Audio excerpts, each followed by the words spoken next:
Look at them, playing without a care in the world, laughing one second, crying the next, and then back to laughing like nothing happened. It makes you wonder, doesn't it? Were we ever like that? And more importantly, what happened? Welcome everyone. Today we're asking a deceptively simple question. Are children actually mentally healthier than adults? It's not just a philosophical thought. Modern neuroscience and psychology are revealing some startling answers. The truth is, children have innate psychological advantages that we, as adults, often lose. But it's not that simple. Childhood isn't always a mental health paradise. So, strap in for a deep dive into the developing mind. We're going to explore the science of resilience, the burden of the adult brain, and most importantly, what we can learn from children to reclaim a piece of that mental well-being for ourselves.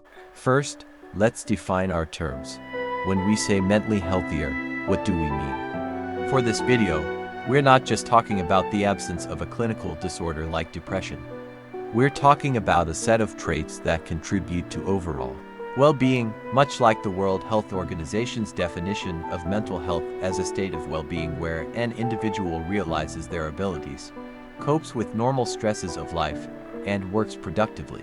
We'll focus on psychological resilience, the ability to bounce back from adversity; emotional flexibility, the capacity to experience a full range of emotions without getting stuck in them; present-moment focus, a mind not constantly hijacked by regrets of the past or anxieties about the future; natural curiosity and engagement, finding joy and interest in the world. By these measures, children often have a powerful head start.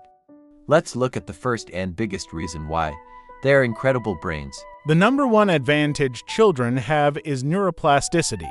This is the brain's ability to change and adapt its structure and function in response to experience. According to research from Harvard's Center on the Developing Child, a child's brain forms over 1 million new neural connections every second in the early years of life. This isn't just for learning languages faster. This immense plasticity is a buffer against psychological stress. If one neural pathway is damaged or a negative experience occurs, a child's brain has a much greater capacity to reroute and adapt. A landmark study published in Nature Reviews Neuroscience by Davidson and McEwen 2012 showed that this plasticity is a key biological factor in resilience, allowing for better functional recovery from stressors compared to the more fixed networks in the adult brain. Think of it like this: a child's mind is like soft clay, it gets impressed easily.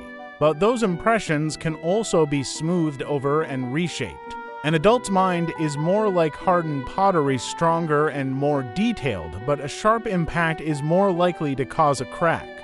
Watch a child play. They are not thinking about what they're having for dinner later or that awkward thing they said yesterday. They are all in.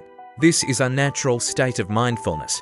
A famous study from Killingsworth and Gilbert at Harvard University, published in Science, found that adults spend almost 47% of their waking hours thinking about something other than what they're currently doing.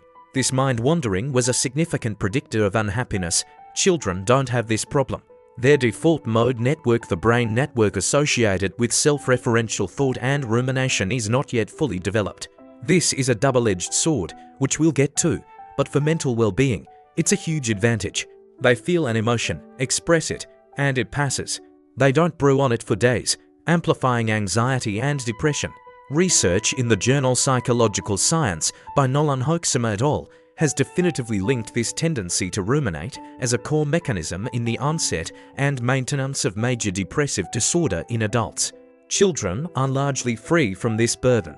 Now, we have to pause and address the obvious counter-argument. To say children are universally mentally healthier is simply not true.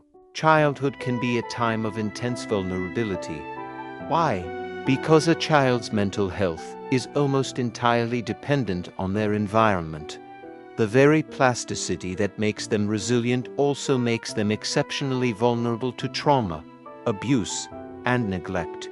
The CDC Kaiser Permanente Adverse Childhood Experiences ACEs study, one of the largest investigations ever conducted, proved a direct, dose-responsive relationship between childhood trauma and chronic mental health problems, disease, and early death in adulthood. Furthermore, children lack the complex coping mechanisms and, crucially, the agency that adults have. An adult can quit a toxic job, leave a bad relationship, or seek therapy. A child is trapped in their environment. They also lack the prefrontal cortex development, as shown in neuroimaging studies like those from Gogte et al. In PNAS, to fully regulate their emotions or articulate their needs. Their distress often comes out as bad behavior, which can be misunderstood and punished, creating a vicious cycle. So, the answer isn't black and white. A child in a safe, nurturing environment has a powerful innate capacity for health. A child in an unstable or abusive environment is arguably more vulnerable than an adult in a similar situation. So, where does this leave us? Are children mentally healthier? The science says they have a greater innate potential for mental well-being, but it is a potential that requires a nurturing environment to be realized. For us adults, the goal isn't to become children again. It's to recognize what we've lost and consciously work to get it back. We can't regain that level of neuroplasticity, but we can foster what we do have. We can learn from their example, and the data supports this. Learn to be present. Practices like meditation directly counter the mind-wandering that Killingsworth and Gilbert linked to unhappiness. Feel your feelings. Emotional expression prevents the rumination that Nolan Hoaxema identified as a core feature of depression. Cultivate curiosity. Engaging in new learning promotes adult neurogenesis and well-being. Build your support system. The Harvard Study of Adult Development, one of the longest studies on happiness, found that strong social connections are the single biggest predictor of a happy and healthy life. Our childhood mental health was a gift.